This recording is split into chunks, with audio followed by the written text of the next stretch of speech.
Hello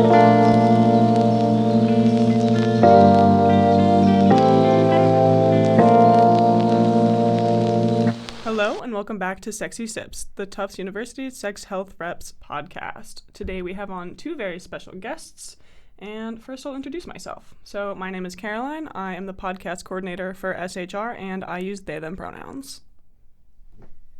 Whoever wants to go. I'm Ashton, I'm a sex health rep and the current social media coordinator. I'm also a research assistant with the Crehan lab, and I'm also autistic, which is relevant. What pronouns do you use? Oh, they, he, sorry. Perfect. And I'm Eileen Crehan. I am an assistant professor and a licensed clinical psychologist. I use she, her pronouns, and I am not a sexual health rep, but a big fan. So I'll let you go. Awesome. So I just want to start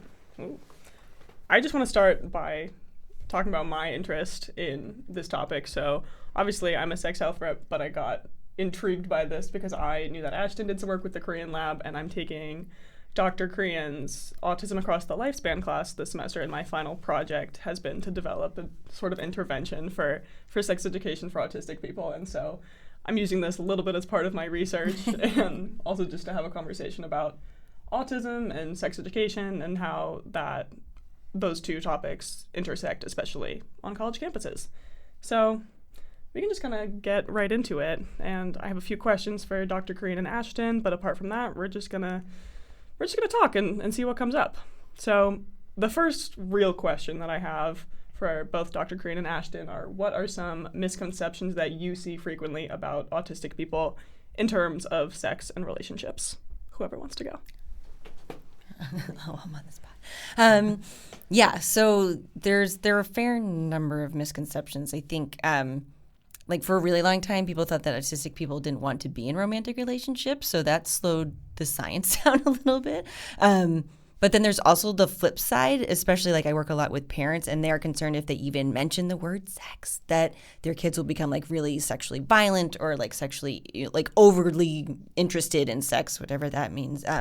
So it's sort of like a split where it's people aren't interested at all, or they're way too interested in a dangerous way, are the big two misconceptions that I see.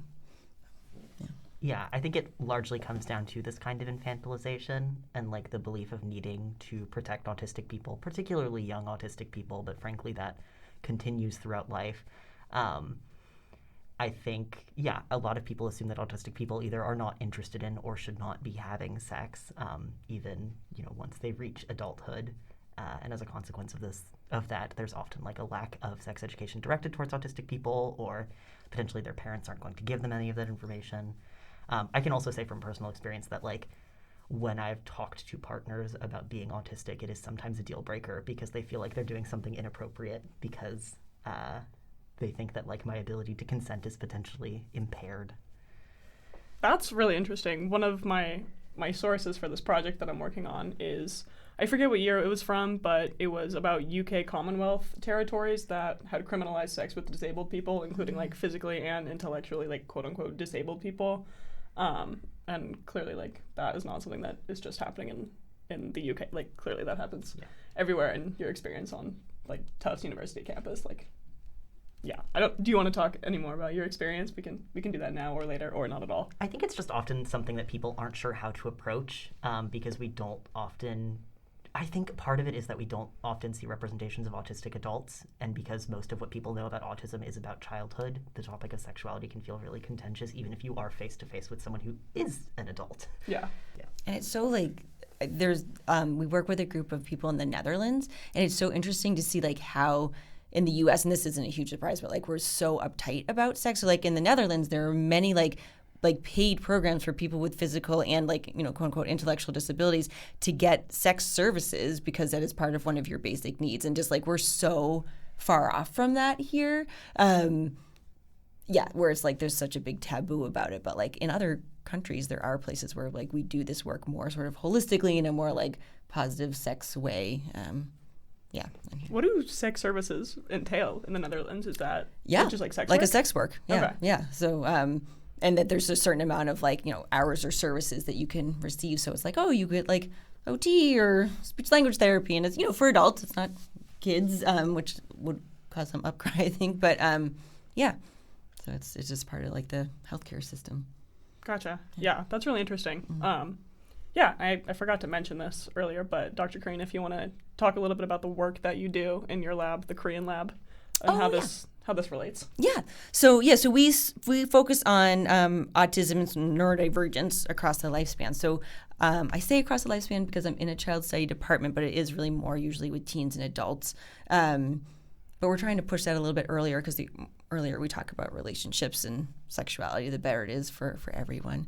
And then we do a lot on like access to care, so like healthcare, sex ed, education, and then really trying to lean into that like social model of disability. So instead of like a lot of research in sex ed has been like, oh, how do we train autistic people to be in relationships, as opposed to like, okay, autistic people are actually often in relationships and like understanding like, okay, what are some things that are working for folks and are not, as opposed to like, here's a problem for non-autistic people to solve. So trying to come at it from that perspective. Yeah. Ashton, what has your work been like in the Korean lab? How has that impacted you? And what is it that you do?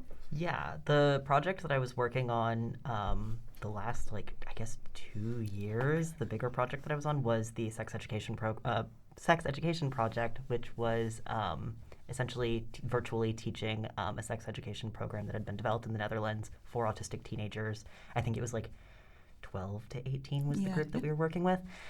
So there were group lessons and then also one-on-ones. So I got a lot of hands-on experience doing sex education with autistic teenagers and getting to kind of hear the kinds of questions that people were asking and seeing, the way a curriculum had been developed with the needs of an autistic person in mind. I don't know. I feel like that doesn't super answer the question. That's okay. I'm happy to ask follow-up questions. When you talk about the needs of autistic people, sexually and romantically, what are those needs that you find come up a lot, both in your research at the Korean lab and in personal experience, working with autistic people or as an autistic person? I think often what came up in the lessons and what I noticed was explicitly written into the curriculum that wasn't necessarily true of sex ed that I received in high school, for example, is a larger focus on the kind of broader social needs and how to engage in social relationships, romantic relationships and sexual relationships, but also just kind of day-to-day friendships, and a lot more information about trying to understand your body. I think a lot of autistic people kind of struggle with identifying feelings, be that just certain physical sensations, having a poor connection to that, or just identifying emotions. And so there was a lot more specific work going into that, which I found particularly interesting. I think also just sometimes there were certain questions that came up. I think sometimes what happened is in a large classroom setting, obviously people aren't always comfortable answering questions or asking questions. I think the fact that these were smaller groups helped, but I also think that sometimes autistic people are potentially more willing to ask questions that are on their mind that maybe a non-autistic person would not necessarily think to ask or be embarrassed to ask, which I actually think is super productive. I think creating a space where people feel kind of empowered to ask these questions without a concern about the teacher or their peers kind of thinking it's silly, I think that's super, super, super important, particularly when you're talking about people who are maybe not socially experienced in certain settings, if that makes sense. I think, it's important to be able to ask quote-unquote obvious questions sometimes. Yeah.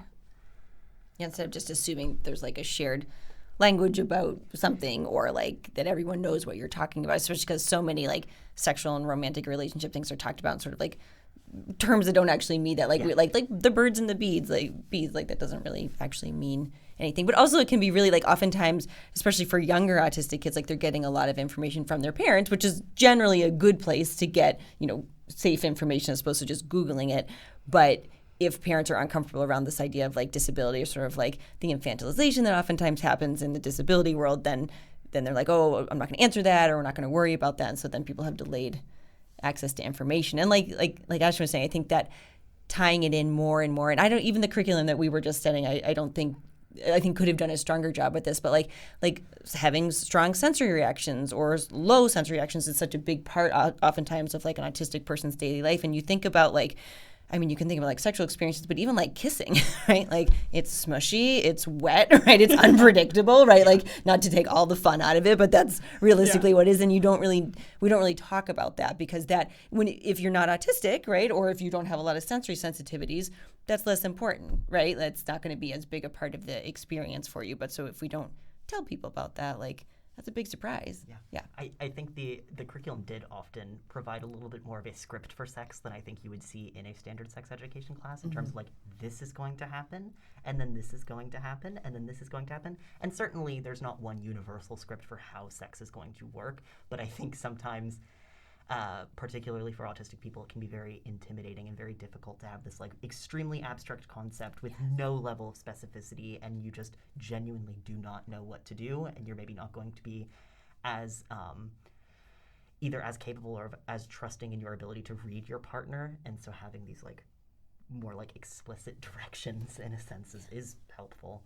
And I sort of wish we did that for all kids, because I think about like oftentimes when I tell people I study sex ed and autism, they're like, oh, you're putting like condoms on bananas. I'm like, I like really don't do that very often, right? And in part because like to get to the point where you're putting a condom on, let's say a banana, a lot of stuff has to gone correct if that's what you're aiming for, right? And so it's like, how do you have that conversation? How do you know you like someone? How do you get a hold of a condom? How do you ask someone if you're going to use a condom? Like there's so many pieces that we just like in a sex ed program, they're like, and then here's sex. And you're like, wait a minute, weren't there like 12 steps that we missed on the way here?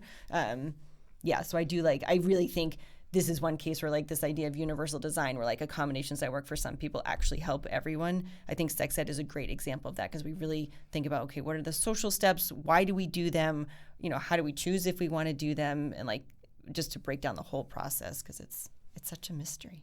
Yeah, one example I think of, like, especially when I'm thinking about this final project that I'm designing is I was thinking about how you would design, like, a how-to, like, a social story, which is something we've talked about in our classes, which is essentially what Ashton said, like, a how-to, like, a wiki-how of how to, like, go about a certain situation. And I think about flirting and how challenging that is. And, like, I am not an autistic person, and yet if I think somebody is flirting with me, like, I'll, like, go back and forth, like, a million times trying to figure out if someone's flirting with me. And so, like, having those specific steps is obviously very necessary, but so complicated because there's so many different ways someone could be flirting with you or not flirting with you or trying to be your friend. And that leads me into my next question, which I was going to save for the end, but I don't think it's worth saving until the end because I think it's really important, which is there's something I've found in my research is that there's, like, a really interestingly high incidence of, like, LGBTQ identities in the autistic community. So, like, a lot of trans people, a lot of queer people, and I think having those like specific steps laid out, it's like hard enough for like a cisgender heterosexual person, and then you add the whole layer of queerness and trying to figure out gender and sexuality. And I guess I don't really know what my question is, but just what are your thoughts on navigating sex and dating like as a queer person with the additional layer of autism? So I can say from the sort of scientific. I actually don't know, Ashton, if you were in the lab. So there was a tough student in the lab for a while who was also autistic, and we were talking about a bunch of big studies came out sort of around the same time from the Netherlands and Australia where they have really good sort of like national data about these like rates of LGBTQ plus identities just occurring more commonly in autistic populations and like why that might be. And the theory of the tough student was that actually autistic people were just being more honest, and that high rate was actually what existed in non-autistic people as well. And because like they were describing their experience as a teen, like they didn't feel as beholden to some of like the behavioral expectation because they already felt like outcast or sort of like a little weird. So like, well, if I may as well be true to myself anyway. And I thought that was a really cool way to think about it because I was like, yeah, like if you were like, hey, I'm going to be my own person and like really be my truest self, like you would expect sort of more honest responses. And what's also interesting, like, I don't know, interesting for me as like a researcher in this area, but like when we talk about like identities, like similar to non-autistic people, like cisgender women are more likely to identify themselves as like slightly more fluid, right? Like all those patterns hold the same across autistic and non-autistic groups. So there's something there. I also appreciate that that's a positive framing because I certainly have also seen the perspective of like more autistic people might identify as trans or non-binary because they're like not learning gender correctly. I'm using like big air quotes around that. But I think framing it rather as like a higher level of honesty is a much more, again, positive way of framing it. I go very back and forth on why I think that correlation exists. And my largest stance is honestly like I don't particularly care. And on some level, I think it's important that we don't.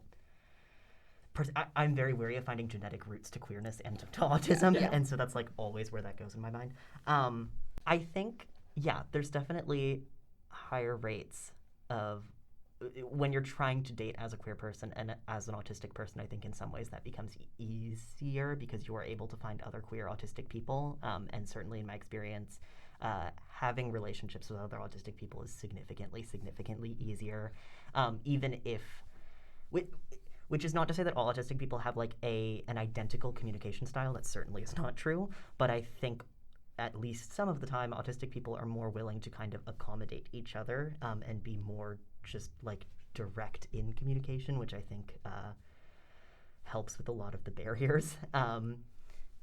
Another interesting connection in terms of sexuality and autism is I have seen less formal research on it, but there certainly is higher rates of like kink and like BDSM interest in the autistic community, which I think is like probably connected to like sensory needs as well as social needs. I think the scripting of sex is a lot clearer in a kink context, which I think is like a super interesting topic. But again, this podcast is only so long. I think that's really interesting that you mentioned it because we like a couple weeks ago we just recorded like an episode about like bondage and kink, and now I'm like kicking myself for not asking about that because like when you say that, like the whole thing about kink and bondage is that you lay out the exact steps of what's going to happen. You don't go past those steps. You have a safe word or whatever it is that's like going to get you out of a situation safely. And I'm thinking maybe we should do a crossover episode between the two. It's super interesting. I mean, there's the obvious of the scripted interactions, but I also have talked to people who are like, using blindfolds or using like certain kinds of restraints can just be like a point of accessibility, because then I don't have to be concerned of like, am I making an appropriate amount of eye contact, or like, is the fact that eye contact might happen accidentally going to like kind of take me out of the mood? Super interesting topic. Yeah, that is really interesting. And you mentioned something.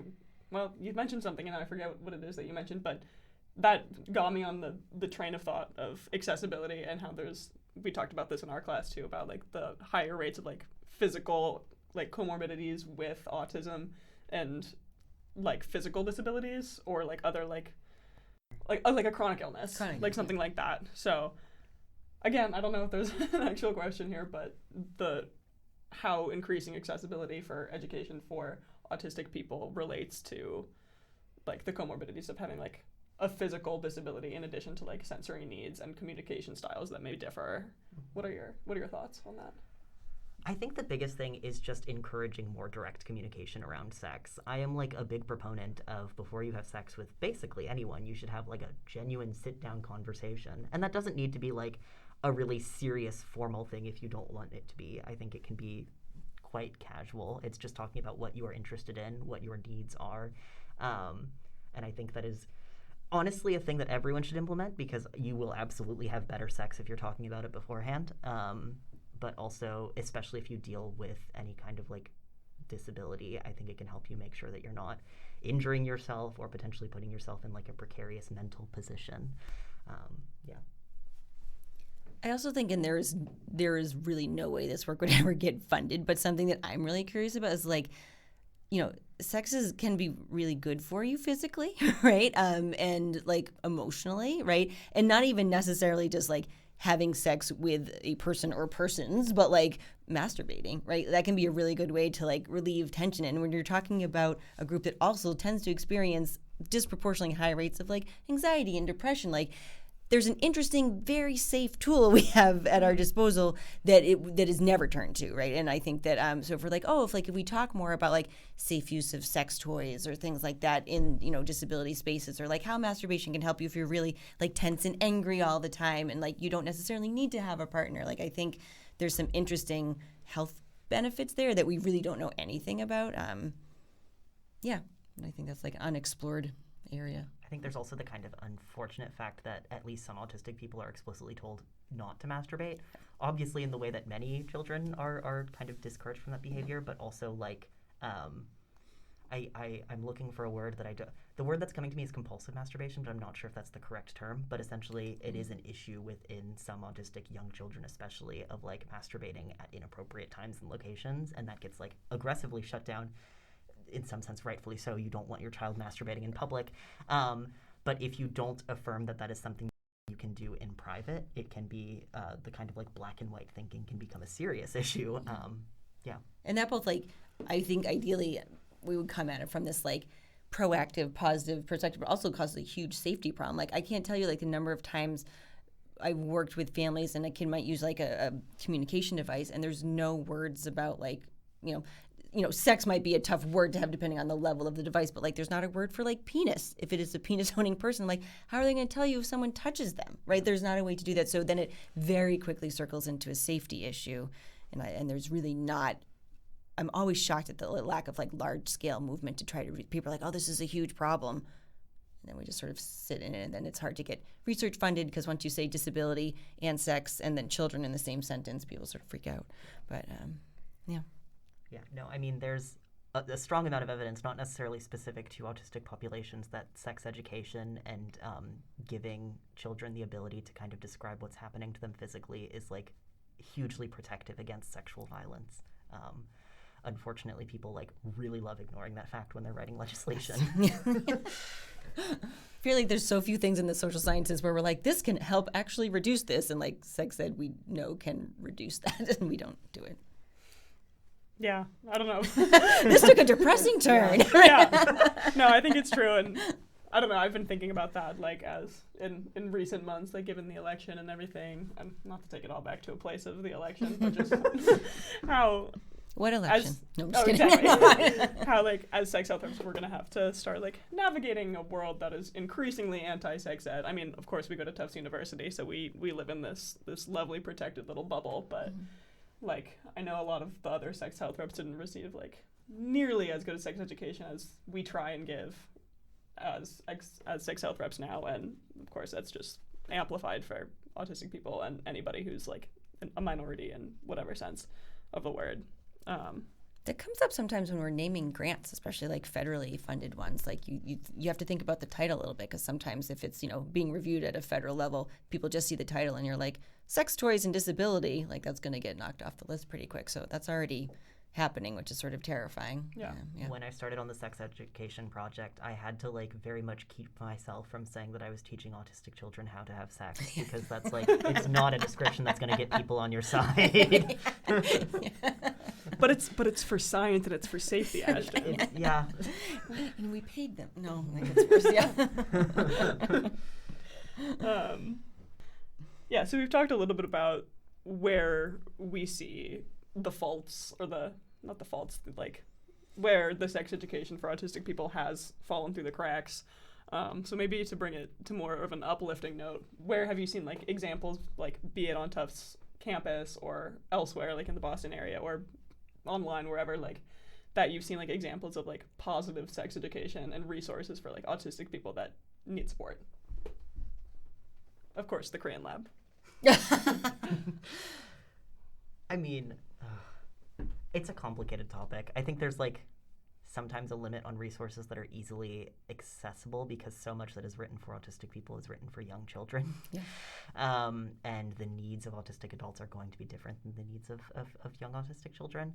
I'm like completely blanking on the name of an organization, but there's if you look up like Sex Autism Self-Advocate, there is a program that I came across that was decent and directed more so towards like early to mid-teens.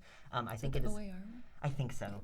And I think that's a solid starting point, particularly if you're like a parent with an autistic child and you're not sure how to approach the conversation about sex. I think trying to find autistic sex educators can be useful. They are on social media, but often difficult to find, and I'm completely blanking on the names of people who I'm specifically thinking of course, now that it's important to recall them. We can send you a list. We have a list of them. plug the SHR Sex and Autism post that Yes, I wrote from a year 2 years ago, ago. I think. Yeah. You're the inspiration for all this. Wow. Helpful There's information. a book, and I can send you a list of. But there's a book that came out like last year. It's called the Autism Relationships Workbook. That's written by self advocates, which is part of why it's so great. But it talks about friendships, but also romantic relationships, and just like sort of like scripting some of these conversations. Like, okay, what parts of your body do you like touch? What parts do you not like touch? So it like sets that framework for, like Ashton was saying, like of that conversation about like getting needs met, which I think is pretty cool. I also feel like, and this is less probably for like helpful for like college students, but something in the clinical side of this that I found, like for a long time, I was like, oh, for like if we have better programming and like people who really like are using like affirming practices leading this programming, things will improve. And then the longer I do this, I've become really more and more fascinated with like, okay, how do we train teachers, and then how do we make parents most comfortable with it?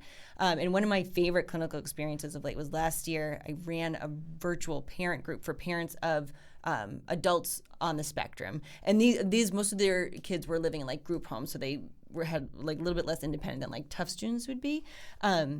But they, like the parents talking to each other and just getting more comfortable, like being like, yeah, like your child is a sexual being. Let's sit with that, right? And so in like September, that was like shocking. And then by June, they were like, oh, okay, like, yeah, let's talk more about this. And I was like, wow, this really changed how they thought about it. But there's no way for also like parents to get that information. Like they're told like protect your child at all costs and like advocate for them at school. And then all of a sudden it's like, they're growing up like, okay, well now sex. Like you also, that's not a developmentally appropriate jump to make for a parent either, right? So I've become more interested, like how do we prepare the like environment, meaning like schools, home, for kids to have access to good information. It's like talking about it. This is less autism specific, but I am a big proponent of telling people who don't have a ton of sex ed experience to watch the show Sex Education. True. I unironically think that show has like some of the most phenomenal representation of like different kinds of sexual experiences and relationships in a way that's like very approachable and digestible. Love that show. Before we close out, I just would like to ask you guys if you have any potentially autistic or non-autistic people out there listening, do you have any tips, any tricks for navigating sex and navigating dating on a college campus, or just in general? Maybe if they haven't had great sex education, or if they're trying to figure some things out, what would you add? I think in terms of advice for college students, I always tell people to be like very upfront and set intentions when it comes to relationships and sex. I was talking to someone the other week who was like, or it wasn't even one person. I've had this conversation a few times about like, I haven't necessarily had sex yet, and I don't even know, like, I don't know what to expect. I don't know what I'm going to like. And I think the advice of like setting some kind of like, what do you want to get out of this is going to be helpful for like kind of framing the entire experience emotionally. Again, I'm a big proponent of like sit down and have conversations, be direct about what you want, and encourage your partner to do the same. I think you are just going to have better relationships if you are like getting in the practice of making sure that your needs are met and you're meeting the needs of people around you. And I think it is, easier said than done to start those conversations and to kind of set up practices to benefit yourself, particularly if you like communicate in a way that is like maybe a little bit different. But also, do you want to be having relationships and sex with people who are not willing to meet your communication wants and needs? So I think like seek out different ways of having that conversation, seek out resources for how to structure that conversation. I'm a fan of like a sit-down conversation and sometimes just a spreadsheet. I have fully sent people spreadsheets of like, these are things we could do, check the boxes, and when we agree that, and that makes life easier. That's a awesome. very weird fact to give out. I was going to ask if we could put it on the lab website, but we'll wait till you graduate maybe. No, I think direct, explicit communication is really important for all people, but I think particularly when you, again, are someone who maybe has needs that are not assumed by other people, or if you have a difficult time assuming the needs of others. No, that was great. I mean, I feel like there's not really a way to like add that much onto it. I think that, again, I think this is less for college students, but like as people who will be growing up and joining the workforce, like to be asking, like if you're in education or healthcare or therapy, like ask your, especially adolescent autistic people about sex, because too often people are like, oh, that you don't need this information, or people make assumptions when kids are young, and so they don't have established sort of safe spaces to ask those questions. And finding like community, so people you can ask, right? Like, That perfectly segues into my final question, which I guess we already touched on, which is, what are those communities at Tufts where people might be able to find community and ask questions in a safe space? I certainly want to say some sex health reps events Oh, yeah. are a Plug place us. for that. There's been like, I think the conversation events are like really generative and productive.